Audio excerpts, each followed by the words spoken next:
El regreso de Michael. 31 de diciembre de 2019. Para la mayoría de la gente era un día de celebración, de fiestas y resoluciones. Para mí era solo otro recordatorio de lo que había perdido. Mi esposo, Michael, había muerto el año anterior en una tormenta de nieve. Ese viento implacable se lo había llevado y desde entonces vivía sola en una pequeña casa escondida en un rincón tranquilo de Canadá. Solía pasar los inviernos con mis padres en Skagway, Alaska. Era nuestra tradición. Ellos tenían una casa acogedora rodeada de densos bosques, el refugio perfecto para escapar de las durezas de la vida. Pero la noche anterior, una tormenta de nieve rugió en mi zona, dejándome atrapada en casa. La tormenta sacudía las ventanas y aullaba como una bestia salvaje. Me quedé en mi dormitorio en la planta baja, bebiendo té y tratando de ignorar la soledad que me envolvía, como la nieve afuera. Cerca de la medianoche, un sonido extraño rompió el caos de la tormenta, el crujido de una puerta abriéndose. Mi respiración se detuvo. Estaba segura de haber cerrado todas las puertas. Me acerqué de puntillas a la puerta de mi habitación y aguzé el oído, tratando de escuchar más allá del viento. El sonido no se repitió, pero mi imaginación voló. Pasé horas despierta, con los oídos atentos a cada crujido y gemido de la casa. Por la mañana, cuando finalmente bajé, la puerta principal estaba cerrada, tal como la había dejado. Me reí nerviosa, intentando convencerme de que había sido el viento.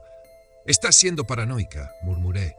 Con la tormenta amainada, empaqué mis cosas, ansiosa por dejar atrás la casa por un tiempo. Cargué el coche, revisé los cierres y emprendí el largo viaje a casa de mis padres. El trayecto fue tranquilo hasta que llegué a Skagway tarde esa noche. El camino a la casa de mis padres terminaba en el borde del bosque. Desde allí, un estrecho sendero cubierto de nieve se adentraba entre altos y sombríos árboles. Aquella noche el aire era diferente, más pesado. Mientras caminaba por el sendero, arrastrando mi maleta detrás de mí, noté una figura frente a mí. Un hombre con una sudadera con capucha estaba de pie entre los árboles, observándome. Su rostro estaba oculto bajo la sombra de la capucha, pero su postura era tensa, deliberada. Me detuve en seco, con el corazón latiendo con fuerza. «Hola», llamé, mi voz temblando. No respondió. Simplemente me miraba. Había algo inquietantemente familiar en él, pero no lograba identificarlo. Tras un momento, se giró y se adentró más en el bosque, desapareciendo de mi vista. Apresuré el paso hasta la casa de mis padres, mi mente llena de preguntas. ¿Quién era? ¿Por qué me resultaba familiar? Durante los siguientes días intenté apartar el recuerdo del hombre encapuchado de mi mente. La casa de mis padres era cálida y acogedora, y me sentía bien estando rodeada de familia, pero la inquietud persistía. Entonces mi jefe llamó. «Estamos enfrentando algunos problemas inesperados», explicó. «Lo siento, pero necesitamos que regreses. ¿Puedes acortar tus vacaciones?» Con resignación empaqué y conduje de regreso a casa. Era tarde cuando salí y para cuando llegué eran casi las 2 a.m. La casa me recibió con una quietud inquietante, como si hubiera estado esperando. Al entrar noté algo extraño, un par de tazas de café en la mesa de la sala. Recordaba haberlas lavado y guardado antes de irme. Mi estómago se encogió. ¿Alguien había estado aquí mientras estaba fuera? ¿O había olvidado algo tan básico? Ambas ideas me perturbaban. Sacudiéndome el malestar, subí y cerré con llave la puerta de mi habitación. El sueño llegó a trompicones y a las 3 a.m. me despertó un sonido, un llanto. Al principio era débil, como un susurro llevado por el viento. Me incorporé, con el corazón acelerado. Provenía del piso de abajo. Conforme aguzé el oído, el sonido se volvió más claro. Era un sollozo bajo y lastimero, un eco que atravesaba la casa. Mi sangre se heló al reconocer la voz. Era Michael. Salté de la cama sin pensarlo, agarrando una linterna al azar. Bajé corriendo llamando su nombre, aunque sabía que no podía ser él. La sala estaba vacía. El llanto se detuvo de repente, dejando un silencio opresivo. Me giré para volver a subir las escaleras, pero me congelé al escuchar pasos detrás de mí. Me giré de golpe y allí estaba él, el hombre del bosque. Se encontraba bajo la tenue luz de la sala, su capucha hacia atrás, revelando su rostro. Era Michael, pero no lo era. Su piel estaba pálida, sus ojos vacíos y sin parpadear. Escarcha cubría su cabello y pestañas, y sus labios tenían un tono azulado. Me miraba con una expresión casi triste, pero había algo más debajo, una oscuridad, un hambre antinatural. Retrocedí, las rodillas fallándome. La habitación giró a mi alrededor y caí al suelo con fuerza. Cuando desperté, la luz del sol atravesaba las ventanas. Estaba en el piso de la sala, el cuerpo dolorido por la caída. La casa estaba en silencio, el aire cargado con una quietud antinatural. Me levanté lentamente, con la mente dando vueltas. ¿Había sido un sueño? ¿Una alucinación? Registré la casa de arriba abajo, pero no había señales de nadie más. Sin huellas mojadas, sin escarcha. Nada. Las tazas de café seguían sobre la mesa y todo lo demás estaba exactamente como lo había dejado, pero no podía sacudirme la sensación de que no estaba sola. Esa tarde empaqué una bolsa y me fui de la casa. No me importaba el trabajo ni la posibilidad de perder mi empleo. Solo necesitaba estar en otro lugar. Llamé a mi amiga Helena, que vivía en un complejo de apartamentos cercano. Me recibió con los brazos abiertos, sin hacer preguntas. Mientras escribo esto, la casa está detrás de mí, junto con lo que sea que me haya perseguido. Pero no puedo evitar preguntarme, ¿era realmente Michael? Si lo era, ¿qué quería? Y lo más inquietante de todo, ¿volverá?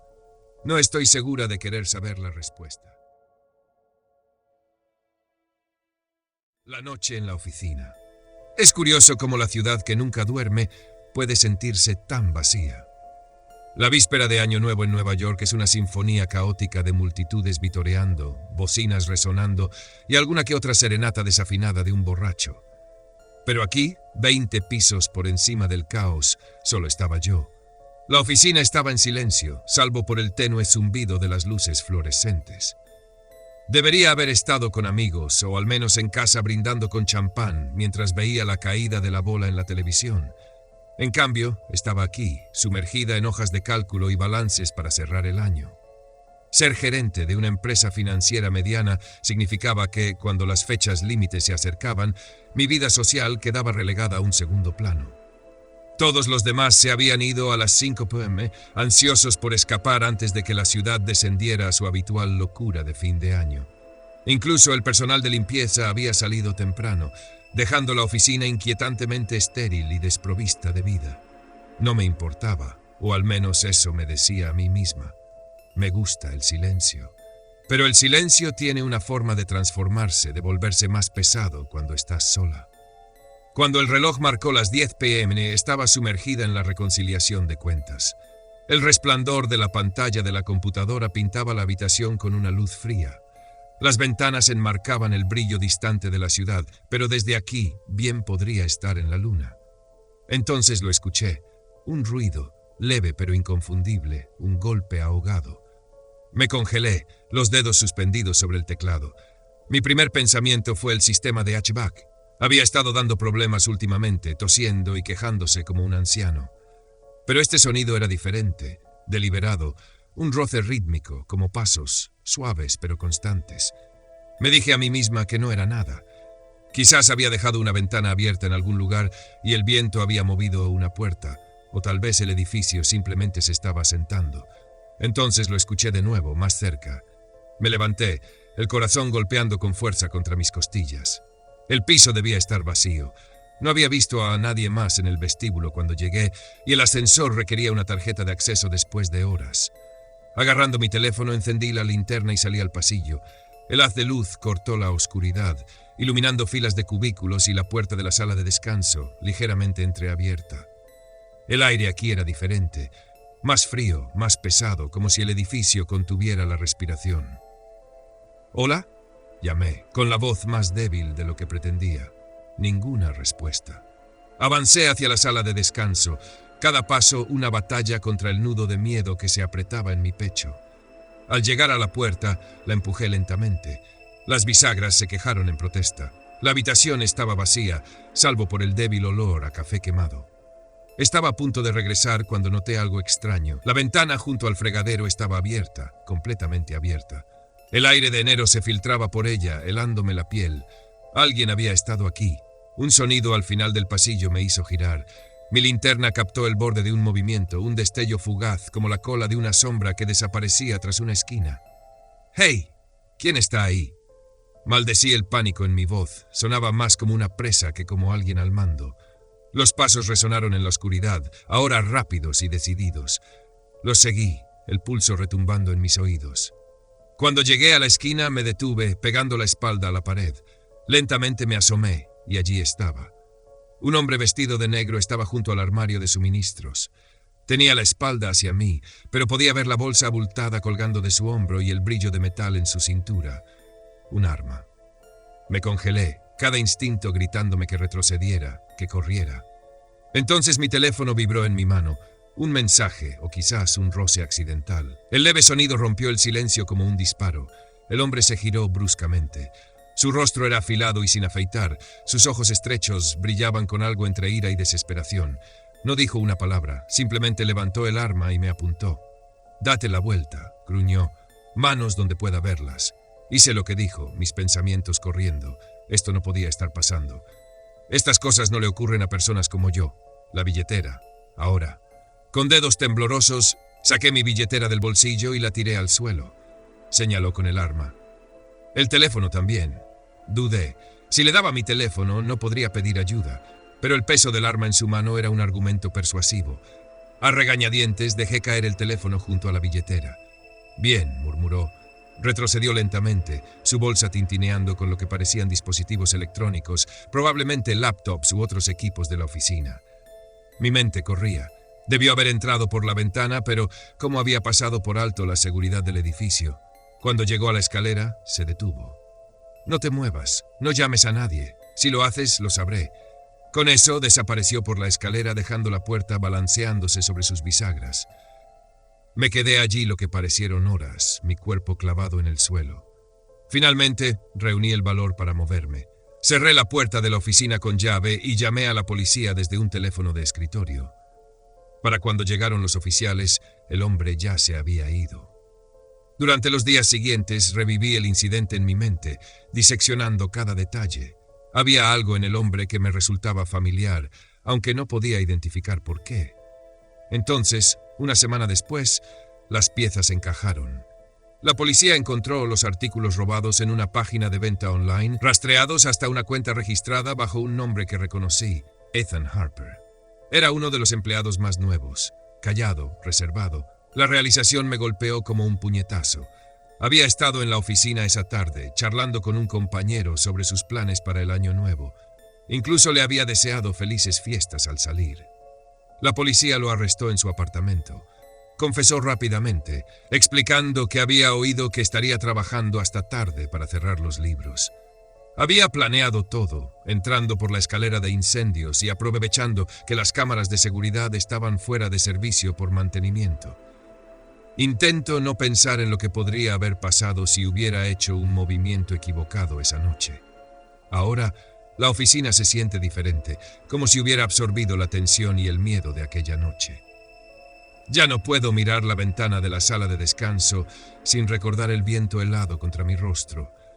La víspera de Año Nuevo nunca volverá a ser igual. Cuando alguien toca tu puerta en medio de una tormenta de nieve, abres. Esa era la regla que mi madre siempre seguía. Pero una noche vieja, esa regla casi nos destruye. Crecer en la zona rural de Minnesota tenía sus ventajas. El enorme bosque detrás de nuestra casa, los graneros para explorar y los tractores para trepar. Mis hermanos y yo hicimos innumerables recuerdos allí. Pero vivir a 5 kilómetros de un pequeño pueblo con menos de 1000 habitantes podía ser solitario. Durante las tormentas, esa soledad se convertía en aislamiento. Ese invierno fue uno de los más duros que recuerdo. Las temperaturas cayeron por debajo de los 50 grados y la nieve se acumulaba tan alto que podía enterrar autos. Cuando la tormenta azotó la Nochevieja, mi papá, que era policía estatal, fue llamado a trabajar.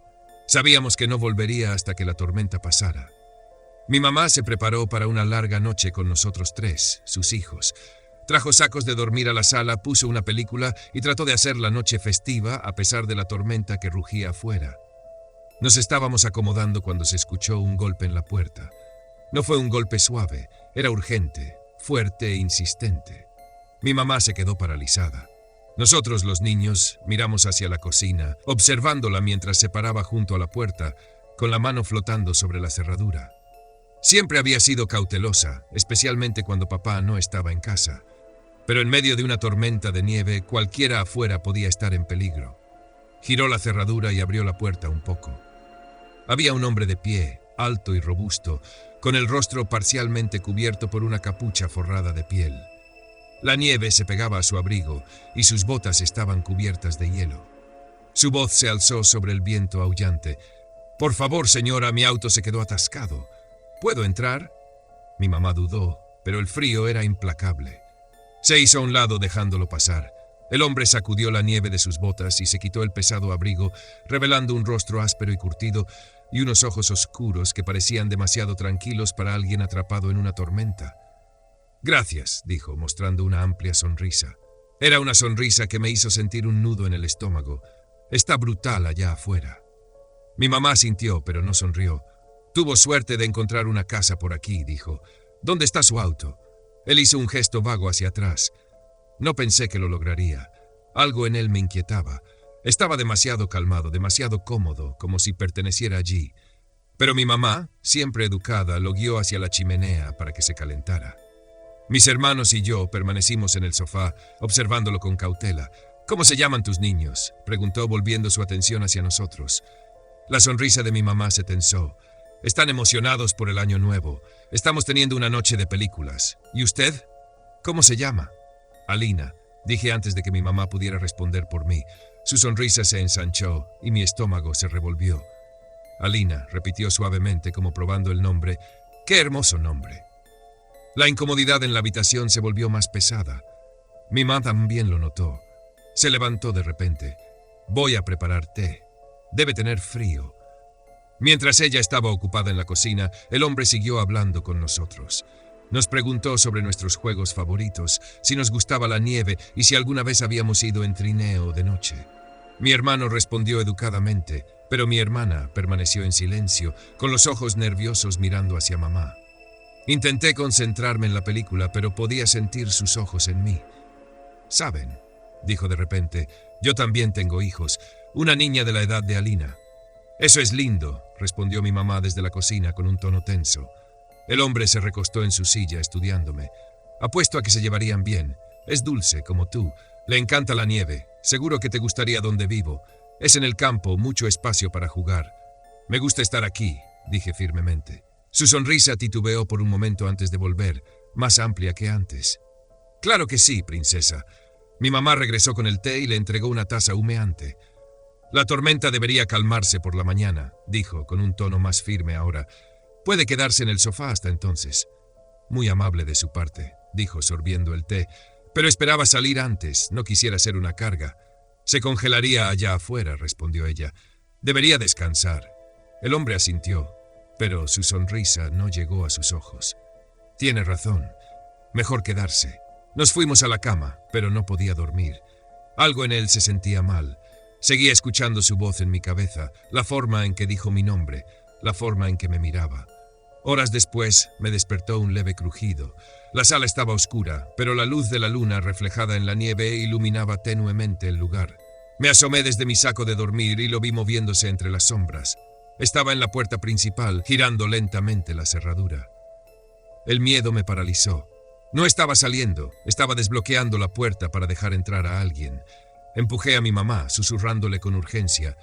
Ella despertó al instante, sus ojos se estrecharon al verlo en la puerta. En silencio, agarró la pesada linterna que había dejado cerca y se levantó. «¿Qué está haciendo?», preguntó con voz firme. El hombre se congeló, con la mano aún en la cerradura. Se giró lentamente, su sonrisa desaparecida. «Solo revisando la puerta», dijo. «No quería que se congelara». «Está bien», respondió ella con firmeza. «Vuelva al sofá». Él dudó, pero luego asintió y se alejó de la puerta. Mi mamá no se movió hasta que lo vio de nuevo en el sofá. El resto de la noche fue tenso. Mi mamá no durmió, y yo tampoco. Al amanecer, la tormenta amainó. Mi mamá le dijo al hombre que ya era seguro irse. No discutió. Mientras se ponía el abrigo, se volvió hacia mí una última vez. «Tal vez te vea de nuevo, Alina», dijo con una sonrisa que me heló la sangre. Después de que se fue, mi mamá cerró con llave la puerta y llamó a la policía. Cuando los oficiales llegaron, confirmaron nuestros peores temores. El auto del hombre no se había descompuesto. De hecho, no había ningún auto. Había estado caminando por la tormenta, buscando casas aisladas. Encontraron cuerda y cinta adhesiva en su bolsa, herramientas para llevarse a alguien. Esa Nochevieja aprendimos cuán cerca estuvimos del desastre. Ese hombre no era un viajero varado. Era un intruso, uno que había planeado llevarme a mí o a mis hermanos. Si mi mamá no hubiera sido cautelosa, tal vez nunca hubiéramos visto el Año Nuevo.